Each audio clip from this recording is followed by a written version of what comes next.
انا هنام، انا في الحلقه دي هنام وانا بتكلم. انت صاحي الساعه كام؟ انا صاحي الساعه 3 الا تلت الصبح. your choice. انت اسمح كده out of free will. ماشي، بس ده ما يمنعش ان انا نعسان جدا.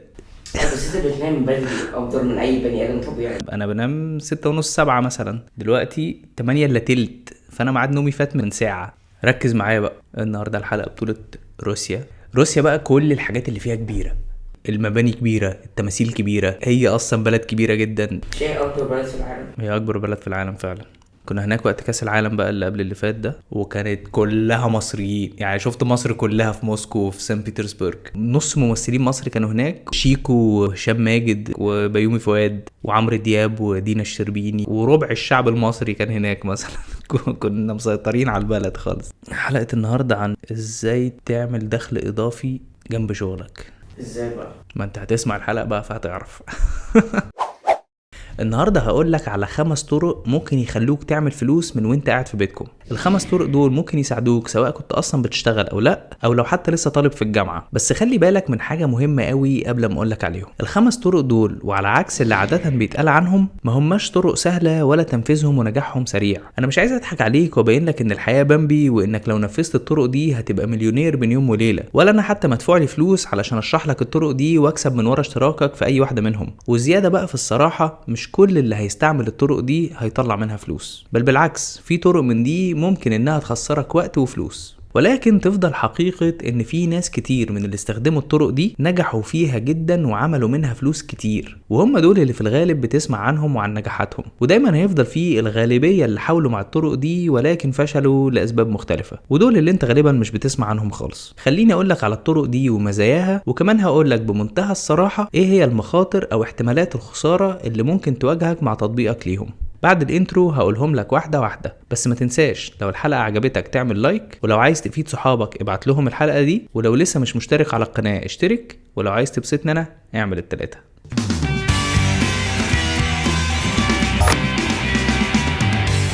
كل الطرق اللي هقولك عليها وزي ما اتفقنا هي مش طرق سهلة ولا سريعة، ولكن اللي ممكن أأكدهولك هي إنها طرق فعالة وأثبتت نجاح بالفعل مع ناس كتير جدا. وعلشان الطرق دي تنجح معاك الموضوع هيكون محتاج منك وقت ومجهود ومذاكرة، وفي منها كمان اللي ممكن يكون محتاج منك فلوس حتى ولو كانت مبالغ بسيطة بس علشان تبدأ بيها. وزيادة في الصراحة أحب أقولك إن 99 من كل 100 واحد هيتفرجوا على الحلقة دي مش هيعملوا ولا حاجة من الحاجات اللي أنا هقولها، وهيتحججوا بحجج وأفكار زي الكلام ده كلام نظري، أو إن الطرق دي مش ليا، أو هيفكروا تفكير من ناحية ياه انا لسه هعمل ويب سايت او اتعلم حاجات جديدة او هضيع وقت في مذاكرة الناس اللي سبقوني الخ الخ الخ، وفي الاخر مش هيتحركوا ولا هيعملوا اي تطور في حياتهم. لكن مش هم دول الناس اللي انا بكلمهم، انا بكلم 1% اللي فعلا ممكن يشوف في الطرق دي 1 أو 2 او حتى كلهم فرص مفيدة بالنسبة له، ويبدأ فعلا ياخد خطوات في التنفيذ. وهي دي اصعب خطوة،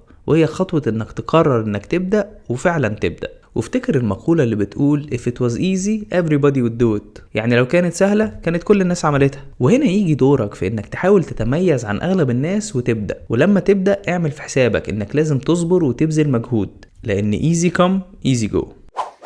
اول طريقة هقولك عليها هي الاونلاين سيرفيسز، وده معناه انك انت تقدم خدمة اونلاين. امثلة الخدمات اللي ممكن تعملها كتير، وبتعتمد على مهاراتك الشخصية وعلى معرفتك بالخدمة اللي ممكن تقدمها. هديلك شوية امثلة عن اللي ممكن تعمله، وكمان هقولك تعمله ازاي ومنين. اول حاجة تبدأ بيها هي انك تشوف انت شاطر في ايه، وايه الحاجة اللي انت بتحب تعملها من الخدمات دي. وامثلة عليها زي انك مثلا شاطر في بناء المواقع، وممكن تبني موقع لحد يكون بيدور على ده، او لو مثلا بتحب تعمل مونتاج لفيديوهات، وبكده ممكن تعمل اديتنج لليوتيوبرز او صناع المحتوى على مختلف المنصات. وممكن كمان لو صوتك كويس تقدم خدمة الفويس اوفر وتقبض فلوس عن طريق انك تستعمل صوتك بس، وده لو استعملته في انك تعلق على فيديوهات او اعلانات او حتى الترجمة لمحتوى مقدم اونلاين. غير دول انت ممكن تكون شاطر في التصميم، وتقدر انك انت تصمم لوجو او بيزنس كارد، وتصمم براند كامل لاي حد يكون بيدور على ده اونلاين. يعني انا مثلا دورت اونلاين على حد يعمل لي اللوجو بتاعي والوان البراند، وده اللي انتوا بتشوفوه هنا على القناه، وده اللي عملهولي كان واحده بنت قاعده على اللابتوب بتاعها في المنصوره، وانا عينتها من على مكتبي في دبي، واتفقنا على تفاصيل الديزاين والالوان، وخلصت لي الموضوع في اسبوع وقبضت بالدولار. وكل الخطوات دي من اول لما بدأنا ولحد ما الفلوس وصلت لحسابها تمت اونلاين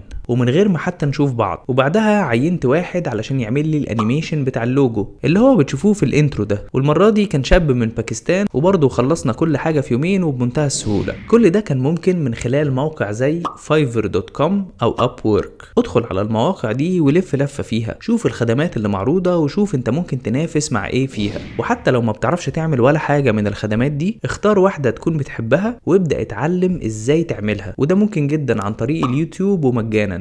وبعد ما تتمكن منها ابدا بعرض خدماتك من خلال المواقع اللي انا ذكرتها، واستنى اول طلب هيجيلك وابدا اقبض. عيوب الطريقة دي هي انك علشان تنافس لازم تكون بتقدم جودة عالية جدا، او تقدم خدمة يكون مجال المنافسة فيها اقل شوية. وخلي بالك انك ممكن تعرض خدمتك دي وتستنى اسابيع وشهور لحد ما يجيلك اول طلب، وخليك عارف ان البداية هي اصعب شيء، لكن بعد اول طلب ولو شغلك كان كويس هتلاقي ان طلب بيجر طلب لحد ما يبقى عندك ويتنج ليست، وبكده ممكن تضمن دخل مستمر وتقدر تعتمد عليه.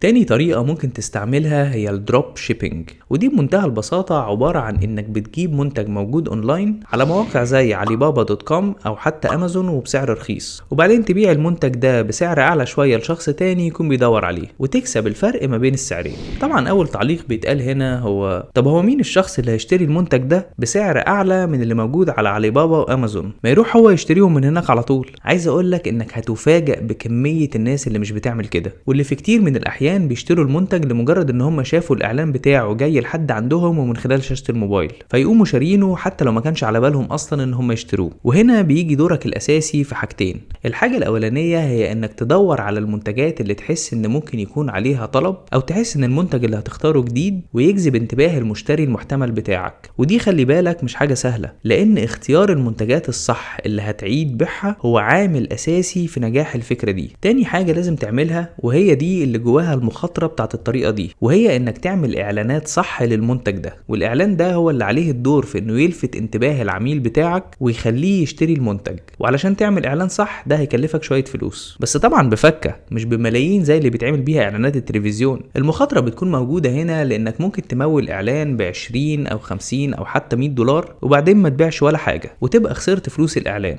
ولكن على الناحية التانية لو لقيت المنتج الصح وعملت الاعلان الصح، ممكن الاعلان اللي يكلفك $50 يجيب لك مبيعات ب500 و1000 و2000 $. والاماكن اللي ممكن تساعدك في تنفيذ الطريقة دي هي موقع alibaba.com وعليبابا اكسبريس وامازون وفي غيرهم كتير، ودول المواقع اللي هتختار وتنقي منهم المنتجات اللي هتعيد بيعها. وبعدين هتفتح محل لمبيعاتك اونلاين عن طريق موقع shopify.com، وده اللي هيساعدك في عرض المنتج وتخزينه وتوصيله، وكمان هيوفر لك طرق الدفع اونلاين، ودي اللي هتقبض من خلالها من اي بلد في العالم، وهتوصل لك الفلوس من وانت قاعد في بيتكم على حسابك في البنك.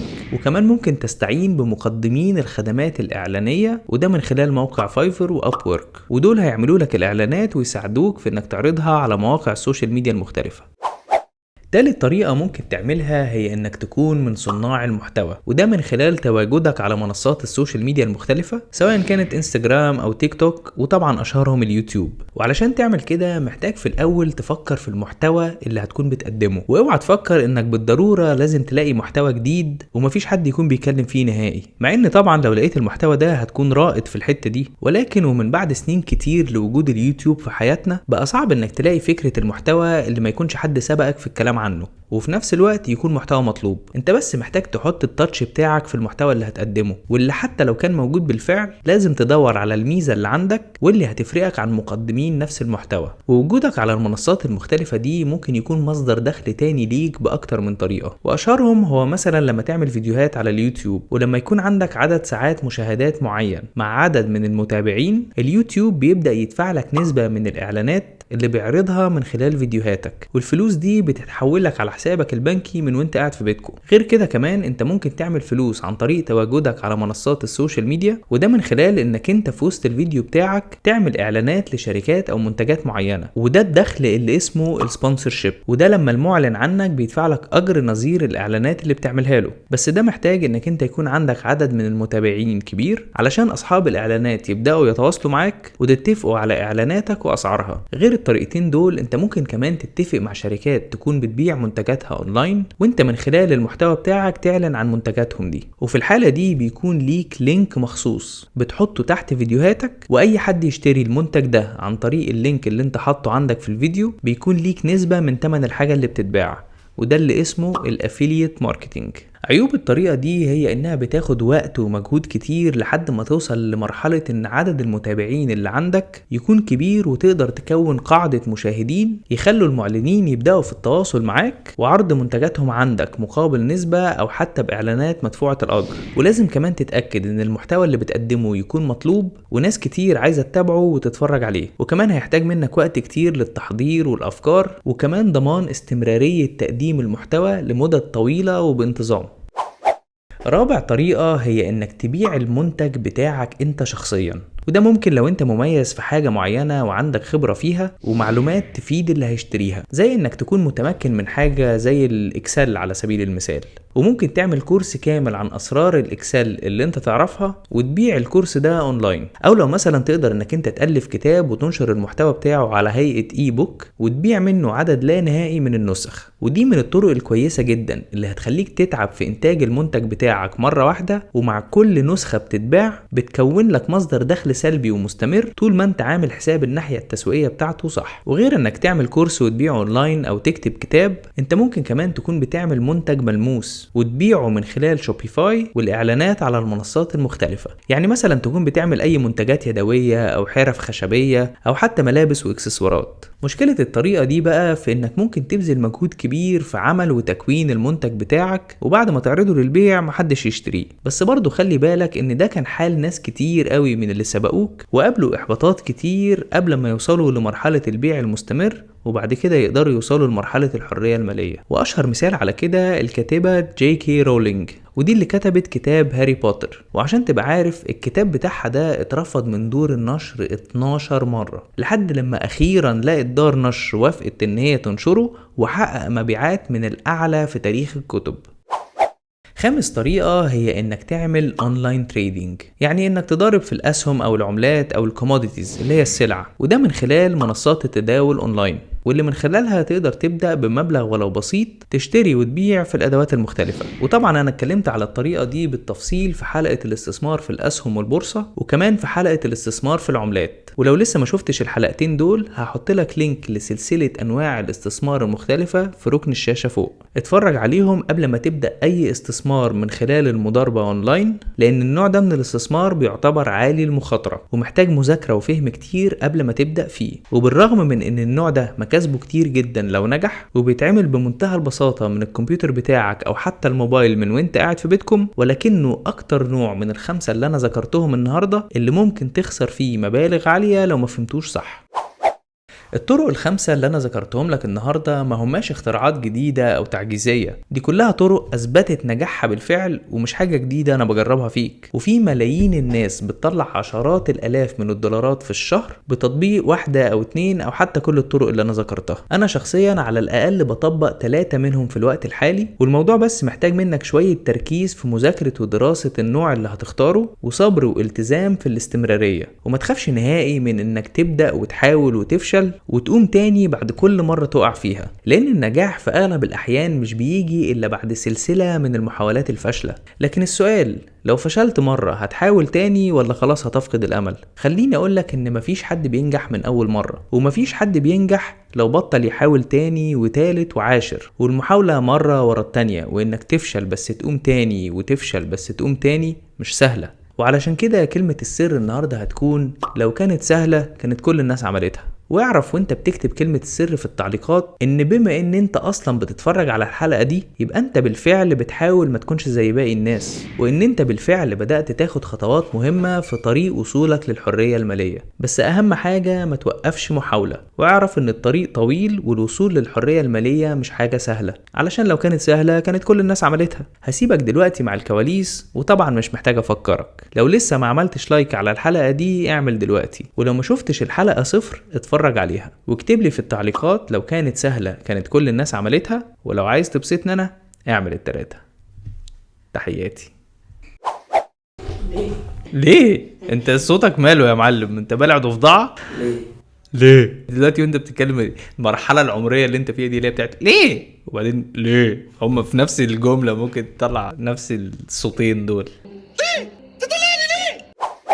تبقى حقيقة ان في حقيقة قف شديدة قوي، ولما تبدأ اعمل في حسابك انك لازم تبصر.